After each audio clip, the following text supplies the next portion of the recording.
What's going on, guys? Mitch here with another video for you guys to enjoy. I hope you're enjoying them. It's been a while since I've done one, so hopefully this news may bring on some more videos. I'm hoping. I've made the decision to sell my kart gear and I've bought another car. Not a kart, a car. And I'll get to that in a second, but first let me tell you this. I love karting. Karting is fun, it is exciting, you make some amazing friendships, and the people that you meet out there are brilliant people. Now, my reason for selling my kart gear is not because I hate karting. It's not because I don't enjoy it. I really do, and I'll still will go out to karts and help out and stuff like that. My reason for selling is, well, there's a number of reasons. The first one being is that I have just gone up and got endorsed to go up to a B grade license, which means I can go and take my restrictor out of my kart and go opens, which would be awesome. It'd be really fun, fast, exciting, really cool stuff. For me to be competitive in that class, I'd have to lose 35 kilos. And the only way for me to do that would be to starve myself or chop off a limb or two.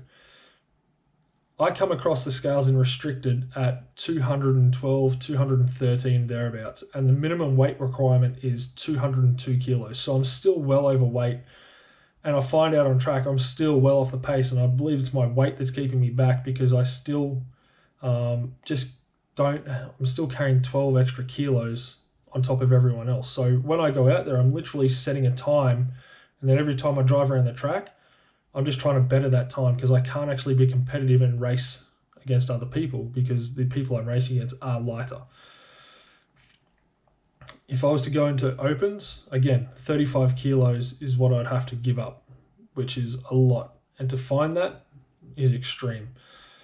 The second reason is that I want to build something that I can go out and race, have fun in, and look at and sit there and go, you know what? I built that.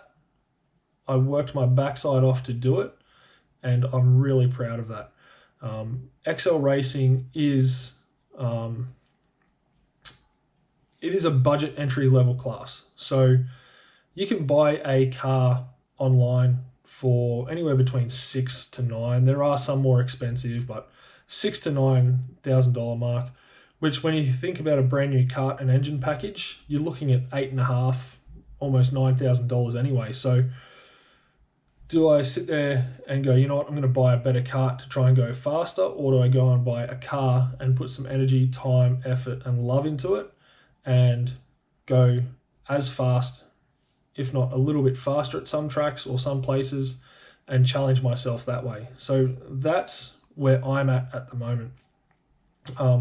With the car, I can actually build it to the way I want it. I can do things to it that within the regulations that I would make my life more comfortable. Being so tall, karting is a tight squeeze. Not saying the XL won't be, but karting is a tight squeeze, and I need to find a place where I'm a little bit more comfortable and happy that way. So that's where we're at.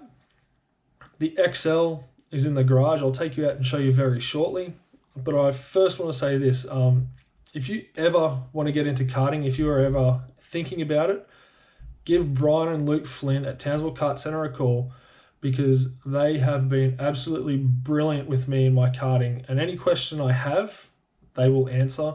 Any ideas I run past them, they will sit there and give me feedback on, whether I say, yeah, that's a good idea, or nah, try this instead.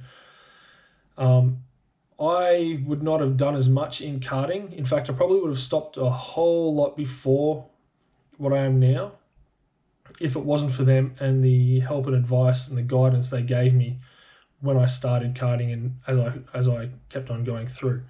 They are incredible people, the nicest people you'll meet. So if you are thinking about getting into karting and you want to do something that way, give them a call. Give them a shout out on Facebook, on Instagram. They're on there. Flick them a message and get in touch with them, because they will help you get into the sport and do it without spending bucket loads of money on new parts, new gear all the time. There are ways to go fast that you don't have to keep throwing money at in karting. So give them a call. That being said, I'm keen to get this XL going because racing weight is 1 ton. As it sits on the ground right now with all the interior, it's just over 900 kilos.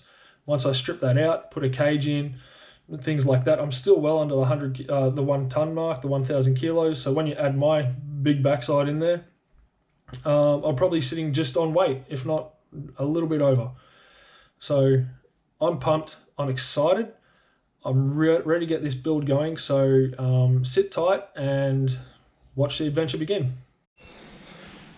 And here she is, missing front indicator light and all. So this is obviously Honda XL X3 series car, 3-door hatch. It is a twin cam, all right? So they do actually surprisingly have a heap of power in them. These ones here obviously don't have the rear doors, so you get a little bit more space in the front here. As you'll see when I turn the camera around in a second, half the work's already been done for me when I strip the inside out. Now, she's pretty rough looking. The seat belt's already frayed. And when I get her in the other side, you'll see this passenger side door, how terrible it is. I actually got this for a really good deal. I had to drive to Cairns to pick it up. And when I went up there, they were asking $700 for it. And I said, well, because I've got to do so much more to it to get it roadworthy, would it take $450? And they said, oh, yeah, righto. In reality, I'm just going to strip the interior anyway. So you can see the passenger side door there is already stripped up and ready to go. So I'm going to be taking the door panels off and then putting an alloy across there, because as regulations state, you need to have a solid material across the doors. The dashboard is cracked. It is looking pretty shocking and terrible, but I do have a plan for that. So if you have a look here, you've got some pretty shocking cracks, and across near the glove box over there. So we will be stripping this thing out today, gutting it and getting all the essential things that we don't need out of there, and getting it going. So yeah, this is the beast that will become an even bigger beast.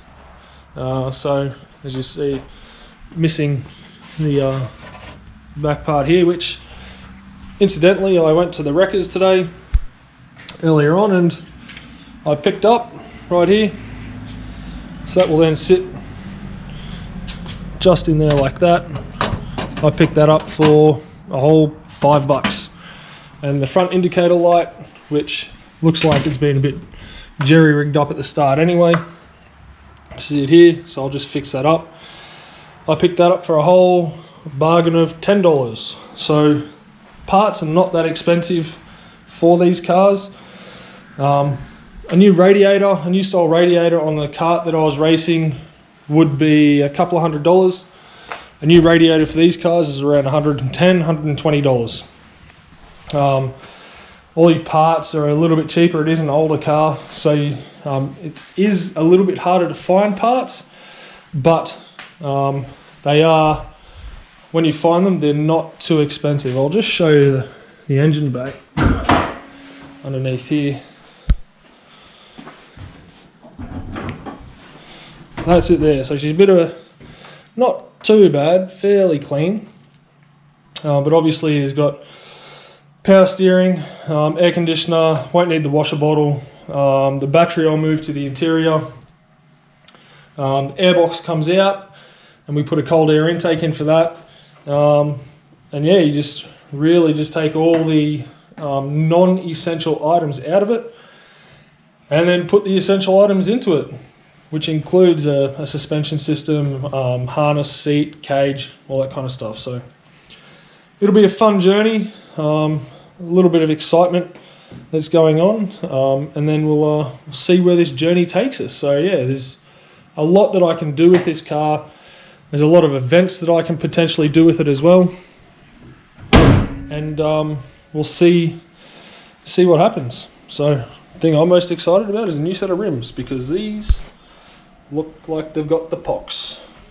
They are wonderfully non-spectacular. Alright, let's get to it. Try to keep me down, but I'll put the flame out. You can't get to me. Throw your sticks and your stones, go break all of my bones. You won't ache my soul, you can't get to me. And there is no barricade that I can tear away. Shoot me down, the fire away, away. But I'm a heavyweight, I'm a heavyweight. Alright, here's where we're at. Got the two front seats out, back seat out, most of the trim on the sides, on both sides. And now we're just working on the carpets and the hood lining. So it's taken me about 45 minutes to get this out, so I think I'm doing all right. Just needs a good old clean once we've got everything out, because it is filthy. Alright, so I'll keep at it and see how we go.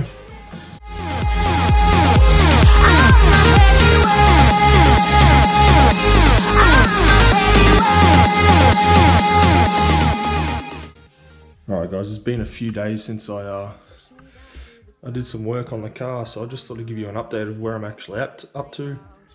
The battery ran out on the GoPro when I was filming last, so I had to go run in and charge it, and then never got around to showing you what it was up to. So we've got the entire interior pretty much stripped out. It's back, we just got a bunch of tools and stuff storing in the back while I get this car worked on. She's looking fairly gross, if you can see that. No, it's pretty dark, fairly gross around here, but a bit of organised chaos. If we come up here, there's actually quite a bit of room for me, which is lovely, because I need to stretch out my big long legs in this car. So yeah, we'll create a bit of space. We've got the dash out at the moment. That's going to be another project that I'm going to be doing shortly, is fixing that up. I'll show you that in a second. I do have up here a new window regulator and two door handles for that side just over there, because the window does not stay up. The regulator is actually broken. This one here works, which is fantastic, so I just need to replace the door skin on that, and I'll be replacing the door skin on that. Now, the door handle was broken on this side, and when I pulled it off, the actual wire that ran from the door handle in here around up here, it was broken. So I've come up with an alternative, and I'll show you that soon, what I've got planned for that, and I'll be doing the exact same for that side. I've got a bit of a template here of about the side of where my seat will be going, so it's going to be a bit of a tight fit. This is the base of the seat and the size of it, so we shall see how we go and how we go fitting it in, but it looks like it may just work. I don't know if I have to trim a bit out of here of the what's transmission tunnel, but really it's not, because the exhaust just runs straight down the guts of it, because it's a front wheel drive car. So I might have to trim a bit off that, or we'll sort something out. But that's about the size of the seat. Moving up to the engine bay, I've checked the compression on the engine. It's beautiful. They all sit about 125 psi, which is great. I've taken out the washer bottle, taken out the airbox, taken some air conditioning stuff off it. I'll be getting rid of the battery tray, replacing some radiator hoses, giving it a bit of a tidy up. The spark plugs will need redoing. They're a bit burnt, so we'll see how we go with that. High tension leads are fine. And yeah, I've taken the heater hoses out. When I took the dash out, I had to take the heater hoses out from the engine down into the through the firewall, so I pulled them out, and I've got those capped off. Just probably can't see them, just down there. I just have to get some clamps for those, and then that'll be taken care of there. So yeah, we've got the dash down here. This gear shifter I'll be raising up so I can get all the stuff from Bunnings for that, which is fairly easy. I'm contemplating whether or not to do the handbrake, raise that up or not, just depending on what height I put the seat at. I do need to figure out where I'm going to put all my switches and switch panel, because my seat will be further back than most people, and reaching the dash up here from my seated position may be a bit difficult. I need to figure out a way that I can hit the battery isolator switch or the isolator button that I'm going to be using.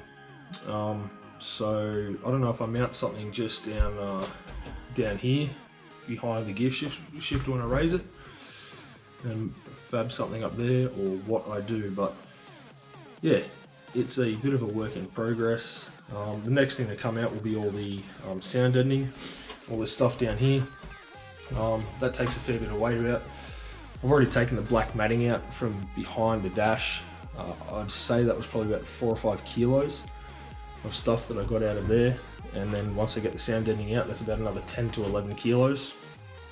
When we look at the dash, it's probably a bit dark, so hopefully you can see it, but it's got some major cracks. All this gooey stuff along here, but this crack here is a big one here that I'll be fixing up. Get rid of this stuff up here, which looks like it just comes straight off. This stuff here, another big crack through here, so we'll see how we go. This is the biggest one, so if I look at this, I can close it up and make it look a bit neater, so we'll just have to see how we go there and getting that done. So I'll prop that up so it doesn't snap in half and get that done. So that might be done in the next couple of weeks, but certainly it's a different looking car than when I got it for 450 bucks, and if I sold it now I'd probably sell it for about 3, I reckon. So all the good stuff's out of it. Best part is she's straight, engine runs, it's fine, and we'll get it going. So stick with this little build and we'll see how we go. So yeah, keep an eye out on the channel. I'll be trying to get as much done as possible in the next coming weeks. I do have some school holidays coming up, which I'll try and get some work done. There's a bit of rust I've got to get out of some surface rust I've got to get out of the car, and go from there. So yeah, bit of stuff to do the engine, got to get rid of the power steering and things like that. And then once we do that, we'll see if we can get a cage in there and paint the interior, get a seat, steering wheel, and see where we go. So hopefully you stick around, you enjoy it, and you see where this little build of ours takes us. Has the potential to be a quick little car. They for a 4-cylinder engine, they go like the clappers, and they're extremely fun to drive. And the one drive I had of it when it wasn't set up to race, it was incredibly quick and incredibly fun. So I can't wait to put a cage, seat, harness, steering wheel in there and give it hell. So yeah, hang out. I'll try and get as many videos up as possible and see where we go from there. Thanks guys, see ya.